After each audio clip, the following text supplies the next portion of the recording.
Magandang araw sa inyo. Ako po si Dr. Miguel Santos, ang inyong lingkod, isang doktor na nag-aalaga sa ating mga nakatatanda. Napansin nyo ba na tila mas mabilis kayong mapagod pagkatapos kumain o di kaya'y bumagal ang inyong panunaw at hindi na kasing talas ang inyong memorya kumpara dati? Kung kayo ay nasa edad 60, pataas karaniwan ang mga pagbabagong ito. Pero hindi ibig sabihin na kailangan na ninyong magdahan-dahan sa buhay. Ang katotohanan, habang tayo ay nagkakaedad, nagbabago rin ang ating katawan at ang mga pangangailangan nito sa nutrisyon. Pero heto ang magandang balita, ang maliliit na pagbabago sa inyong kinakain ay maaaring magdulot ng malaking pagkakaiba, lalo na pagdating sa mga prutas. Hindi ninyo kailangan ng mga tableta pulbos o mamahaling inumin. Sapat na ang mga tamang prutas, natural, simple at madaling idagdag sa pang-araw-araw na pagkain. Makakatulong ito na suportahan ang inyong puso, memorya, immune system at marami pang iba. Sa araw na ito, ibabahagi ko sa inyo ang 5 makapangyarihang prutas na perpekto para sa mga taong lampas na sa edad 60. Ang mga ito ay banayad sa katawan, mayaman sa sustansya at pinagkakatiwalaan ng mga eksperto sa kalusugan. Kaya kung nais ninyong maging mas malakas, mas matalas ang isip at mas malusog habang nagkakaedad, patuloy lang sa panonood. Baka nga ang ilan sa mga ito ay nasa inyong kusina na. Simulan na natin. Tiyak na magpapasalamat ang inyong katawan. Unang prutas, blueberries. Ang blueberries ay isa sa pinakamahusay na prutas na maaari ninyong kainin araw-araw, lalo na kung lampas na sa edad 60. Ang mga ito ay maliliit, madaling nguyain at puno ng makapangyarihang sustansya. Bagamat mukhang simple ang blueberries, ay siksik sa maraming bagay na kailangan ng katawan para manatiling malusog habang tumatanda. Simulan natin sa kung ano ang nagpapaging espesyal sa blueberries. Mayaman ito sa antioxidants. Tumutulong ang antioxidants na protektahan ang katawan mula sa pinsalang dulot ng free radicals. Ang free radicals ay mga molekulang hindi matatag na maaaring maipon sa katawan sa paglipas ng panahon. Iniuugnay ang mga ito sa pagtanda, problema sa puso at paghina ng memorya. Ang blueberries ay may isang uri ng antioxidant na tinatawag na anthocyanins. Ito ang nagbibigay sa kanila ng matingkad na kulay asul. Sinusuportahan ng mga antioxidant na ito ang kalusugan ng utak, pinoprotektahan ang puso at maaaring makatulong pa na maiwasan ang ilang uri ng paghina ng memorya. Para sa mga nakatatanda, napakahalaga ng memorya at kakayahang mag-isip. Maraming tao ang nag-aalala sa pagiging makakalimutin o brain fog. Ipinapakita ng mga pananaliksik na ang regular na pagkain ng blueberries ay maaaring makatulong na mapabuti ang memorya at focus, lalo na sa mga nakatatanda. Sa isang pag-aaral, ang mga taong kumakain ng blueberries araw-araw sa loob ng ilang linggo ay nagpakita ng mas mahusay na resulta sa mga memory test kumpara sa mga hindi kumain. Ipinapakita nito na ang maliliit na pagbabago sa dayeta ay maaaring magkaroon ng tunay na epekto sa paggana ng utak. Mabuti rin ang blueberries para sa puso. Makakatulong itong magpababa ng presyon ng dugo at mapabuti ang daloy ng dugo.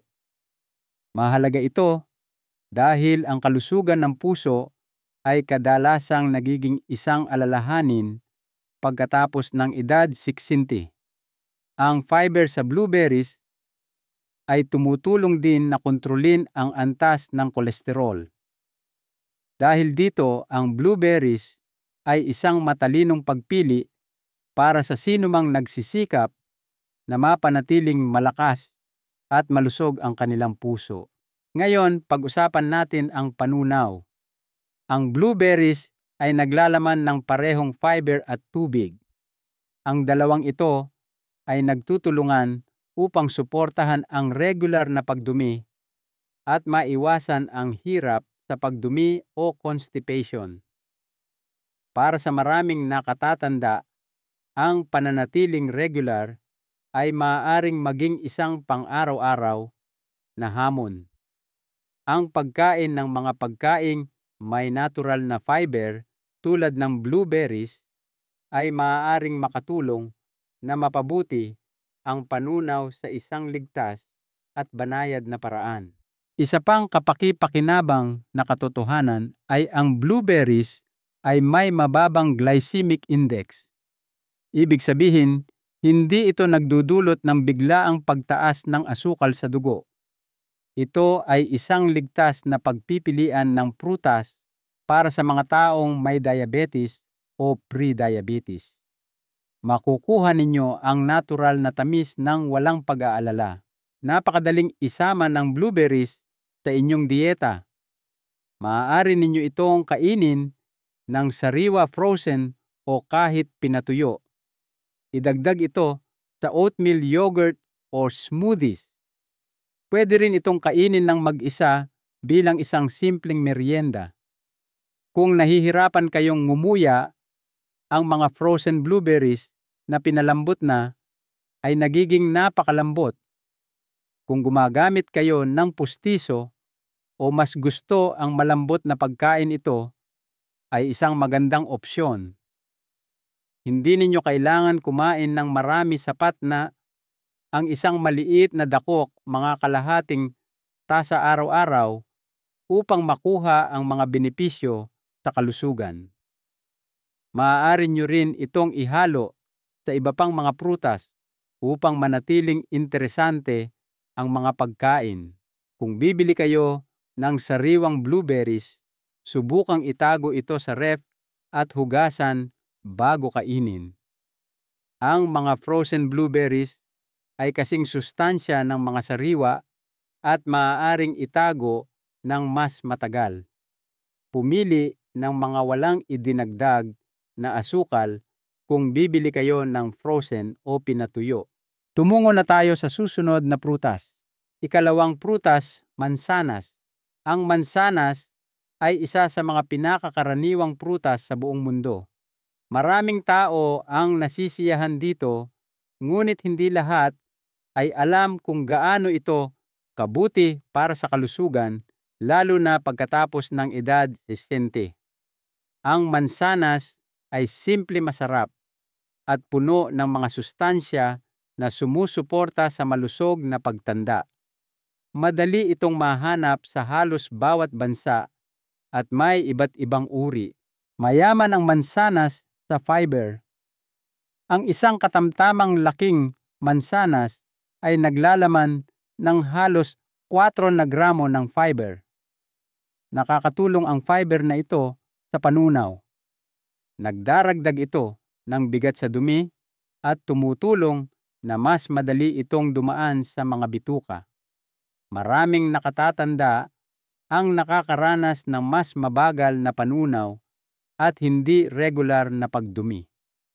Ang regular na pagkain ng mansanas ay makakatulong na mapabuti ang regularidad sa isang natural at banayad na paraan.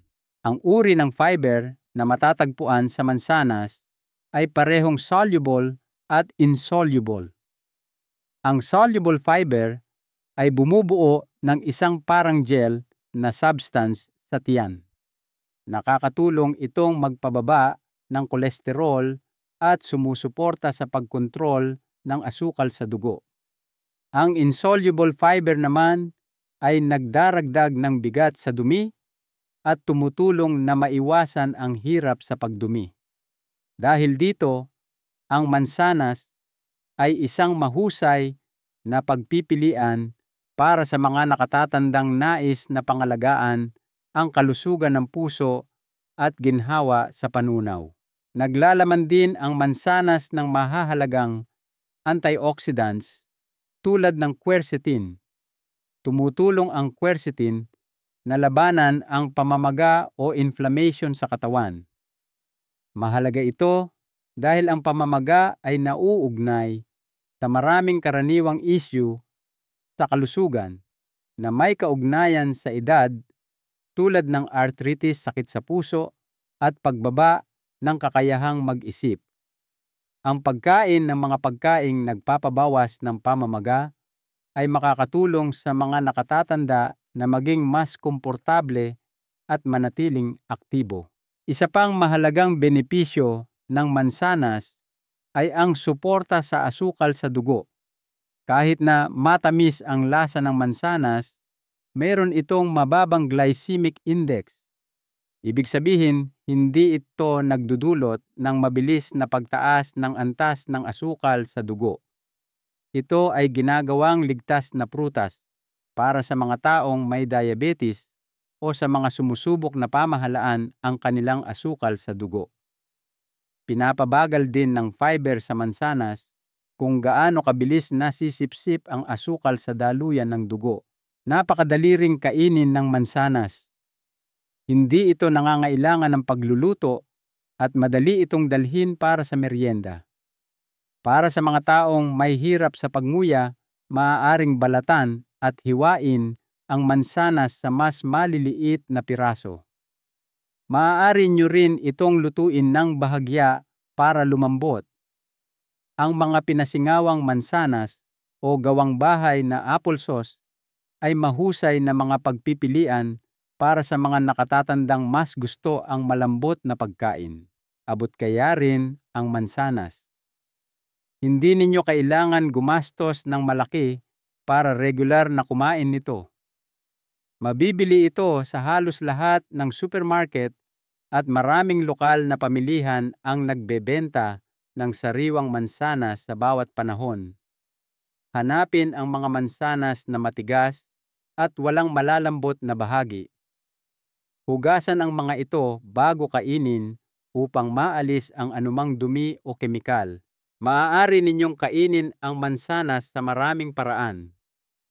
Kainin ito ng sariwa, magdagdag ng mga hiwa sa inyong oatmeal wrap o salad. Ihalo sa smoothies o i-bake bilang isang mainit na panghimagas.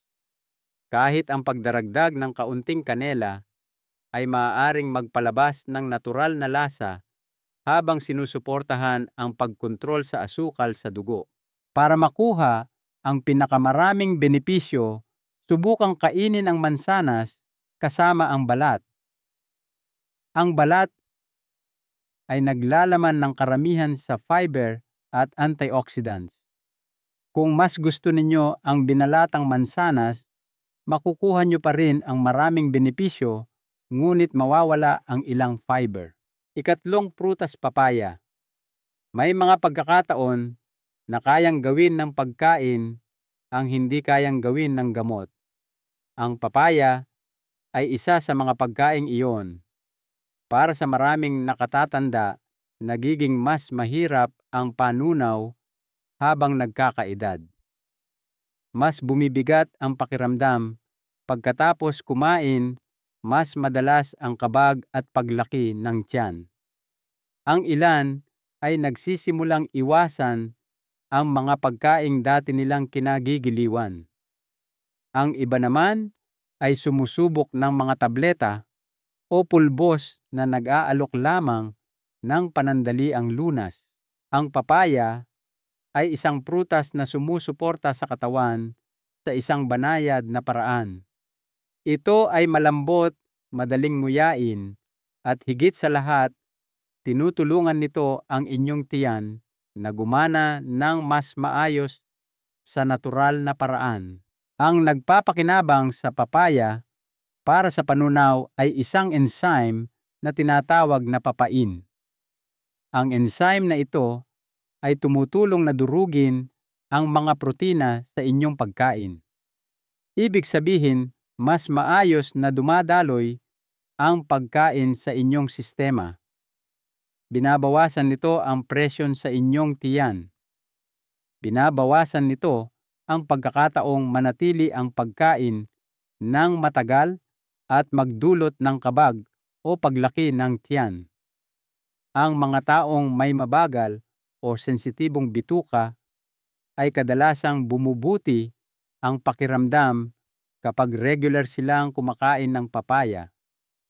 Isa ito sa iilang prutas na direktang sumusuporta sa kung paano pinoproseso ng inyong katawan ang pagkain. Ngunit hindi lang tungkol sa panunaw ang papaya. Mataas din ito sa vitamin C. Ibig sabihin, makakatulong ito na palakasin ang inyong immune system.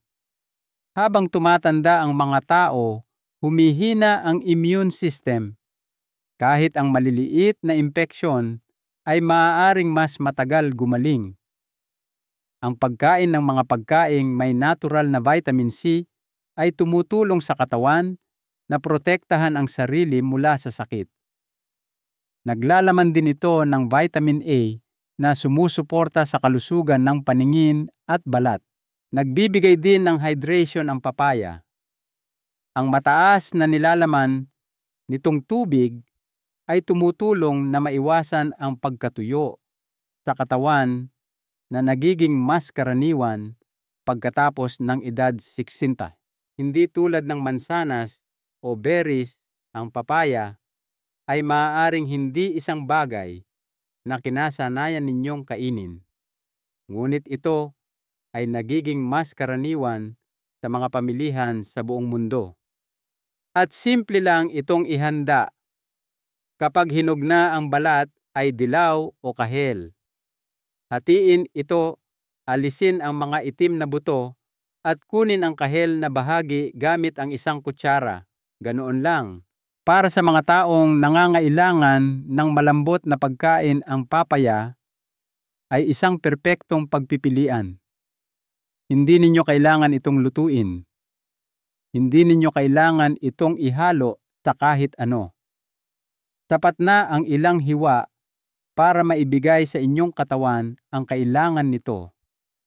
Maaari nyo ring i-blend ang papaya sa isang smoothie na may plain yogurt o gatas ng oat. Ang ilan ay dinudurog ito na parang puree. Maaari nyo pa itong palamigin sa ref at kainin bilang isang nakakapreskong merienda sa mga mainit na araw. Kung bibili kayo ng papaya, sa unang pagkakataon, pumili ng isa na bahagyang malambot kapag hinawakan. Kung masyado itong matigas, hayaan itong mahinog ng ilang araw sa temperatura ng silid. Ang isang maliit na mangkok ng papaya ilang beses sa isang linggo ay maaaring mapabuti ang pakiramdam ng inyong tiyan. Maaari rin itong makatulong na mapanatiling protektado at hydrated ang inyong katawan. Para sa mga senior na naghahanap ng mga simpleng pagkain na sumusuporta sa bituka, nagpapalakas ng immune system at masarap ang lasa, ang papaya ay isang matalino at madaling pagpipilian. Susunod, pag-uusapan natin ang isa pang prutas na alam na ng marami ngunit maaaring hindi pa lubos na pinahahalagahan. Ika-4 na prutas, prunes, pinatuyong ubas. May mga pagkaing nagiging tanyag dahil sa isang magandang dahilan. Ang prunes ay isa sa mga ito. Ginamit na ito sa loob ng maraming henerasyon ng mga nakatatanda, hindi dahil sa tradisyon, kundi dahil talagang epektibo ito. Kung kayo ay lampas kesta na at nahihirapan sa mabagal na panunaw o discomfort sa bituka, maaaring sulit na idagdag ang prunes sa inyong pang-araw-araw na pagkain. Maraming tao ang nag-aakala na ang prunes ay para lamang sa hirap sa pagdumi, ngunit may higit pa rito. Oo, tumutulong ito sa regularidad.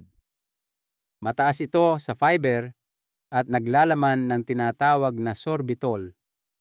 Ang sorbitol ay isang natural na sugar alcohol na humihila ng tubig papunta sa bituka. Nakakatulong ito na palambutin ang dumi at ginagawang mas madali para sa katawan na ilabas ang dumi. Kaya naman karaniwang inirerekomenda ang prunes para sa mga taong hirap dumumi. Pero heto ang madalas na hindi napapansin, sinusuportahan din ng prunes ang kalusugan ng buto. Ipinakita sa isang pag-aaral na ang mga kababaihang lampas, timtapipo na kumakain ng prunes araw-araw ay may mas mahusay na bone density sa paglipas ng panahon. Mahalaga ito dahil ang mga tumatandang individual ay nahaharap sa mas mataas na panganib ng bali at pagkawala ng buto. Ang prunes ay naglalaman ng mga mineral tulad ng potassium, magnesium at vitamin K na lahat ay tumutulong na mapanatiling matibay ang mga buto. Huminto muna tayo sandali at pag-usapan ang isang bagay na totoo. Ang mga problema sa panunaw ay hindi lang pisikal. Maaari itong makaapekto sa inyong mood, sa inyong tulog at maging sa kagustuhan ninyong lumabas ng bahay. Kapag ang isang simpleng bagay tulad ng pagpunta sa banyo ay nagiging problema, naaapektuhan nito ang lahat. Ganyan kahalaga ang kalusugan ng panunaw. Apektado nito ang lahat. Madaling isama ang prunes sa mga pagkain. Maaari ninyo itong kainin diretso mula sa lalagyan. Maaari ninyo itong tadtarin at idagdag sa oatmeal o yogurt. Ang ilan ay hinahalo ito sa smoothies. Ang iba naman ay ibinababad ito sa maligamgam na tubig upang mas lalong lumambot. Kung mahirap ang pagnguya, malaking tulong ang paraan ng pagbabad na iyon. Nagiging banayad ang texture at nananatiling mayaman ang lasa. Hindi ninyo kailangan ng marami. 3 hanggang 5 prunes bawat araw ay sapat na para sa karamihan. Ang sobrang dami ay maaaring magdulot ng pagtatae, kaya mas mainam na magsimula sa kaunti at tingnan kung paano tutugon ang inyong katawan. Abot kaya rin ang prunes at matagal masira. Hindi ninyo kailangang mag-alala na mabilis itong mapapanis. Hindi ito kailangan ng ref at madali itong itago sa kusina.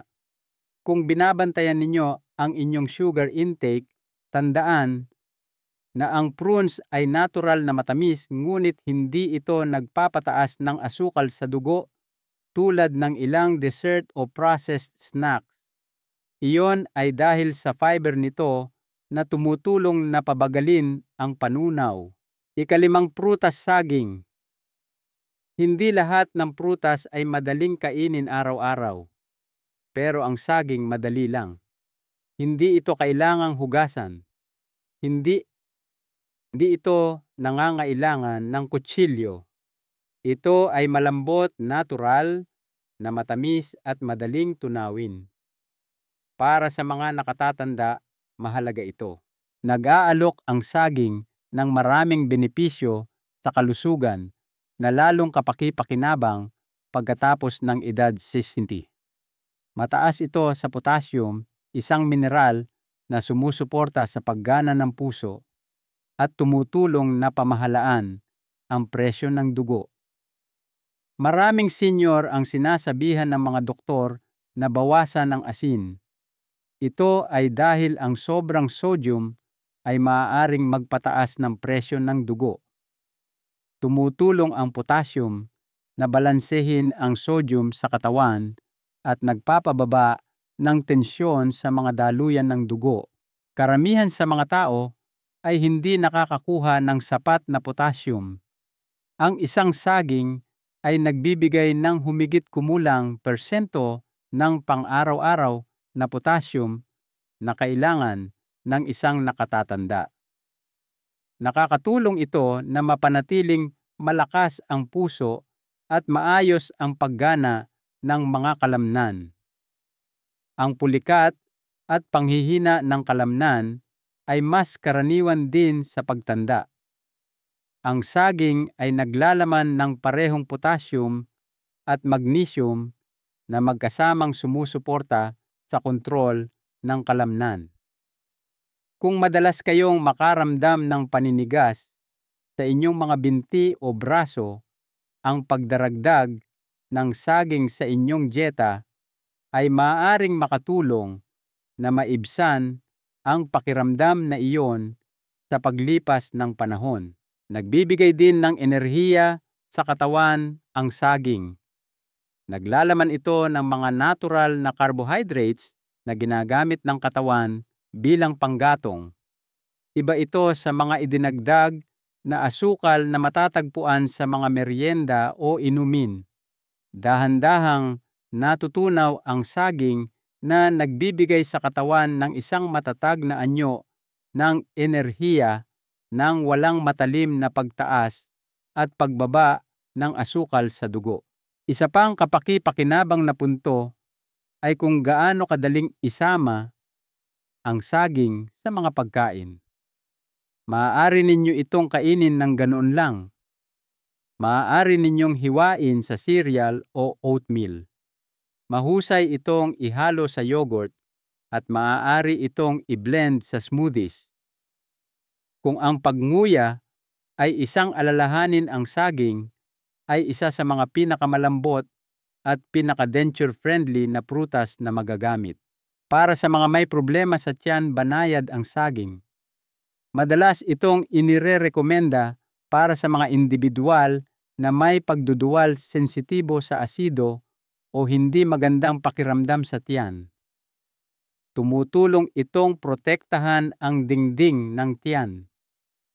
Ginagawa itong isang matalinong opsyon habang nagpapagaling mula sa sakit o kapag mahina ang gana kumain. Sinusuportahan din ng saging ang kalusugan ng bituka. Naglalaman ito ng isang uri ng fiber na tinatawag na prebiotic fiber. Pinapakain ng fiber na ito ang mabubuting bakterya sa bituka. Ang isang malusog na bituka ay maaaring mapabuti ang panunaw, bawasan ang pamamaga, at suportahan ang pangkalahatang kalusugan. Ang ilang mga nakatatanda ay nag-aalala na ang saging ay may masyadong maraming asukal. Bagamat meron itong natural na asukal, pinapabagal ng fiber sa saging kung paano pumapasok ang asukal sa dugo.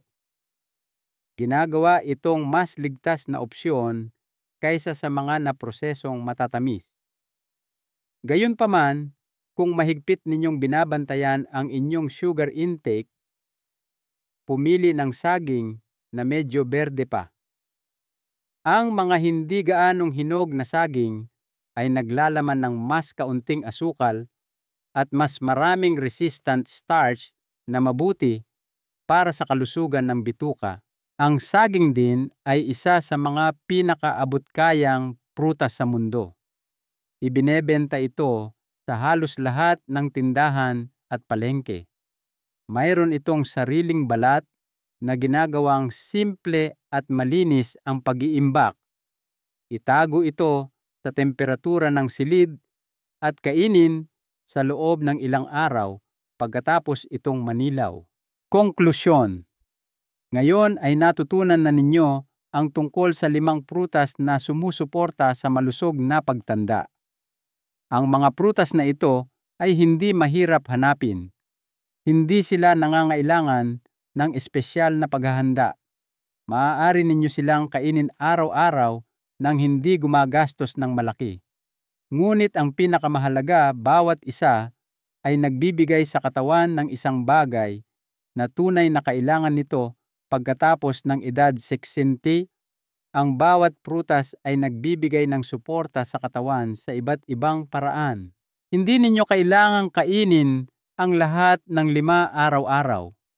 Kahit ang pagdaragdag lamang ng 1 o 2 sa inyong pang-araw-araw na pagkain ay makakatulong sa inyo na maging mas malakas, mas komportable at mas may kontrol sa inyong kalusugan. Isang mahalagang aral.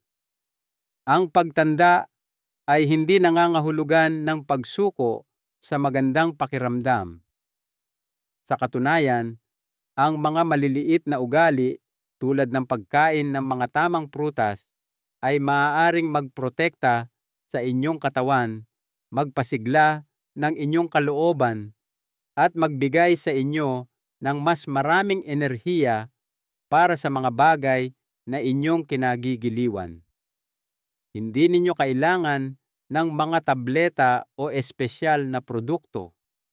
Minsan, ang masustansyang pagkain ang pinakamagandang simula. Ngayon, nais naming marinig ang inyong panig. Aling prutas ang pinaka-interesado kayong subukan? Kumakain na ba kayo ng alinman sa mga ito ng regular? May napansin ba kayong anumang pagbabago sa inyong enerhiya, panunaw o ginhawa mula nang magdagdag kayo ng mas maraming prutas sa inyong mga pagkain? Mangyaring ibahagi ang inyong mga saloobin sa seksyon ng komento sa ibaba. Ang inyong kwento ay maaaring makatulong sa iba na nanonood at naghahanap ng mga kasagutan. Binabasa namin ang bawat komento at gustong-gusto naming makarinig mula sa mga tao sa komunidad na ito. Maraming salamat sa panonood at sa paglalaan ng oras sa amin. Alagaan ninyo ang inyong sarili, mag-subscribe sa aming channel para sa mas marami pang payong pangkalusugan at huwag kalimutang i-share ito sa inyong mga kaibigan at kapamilya.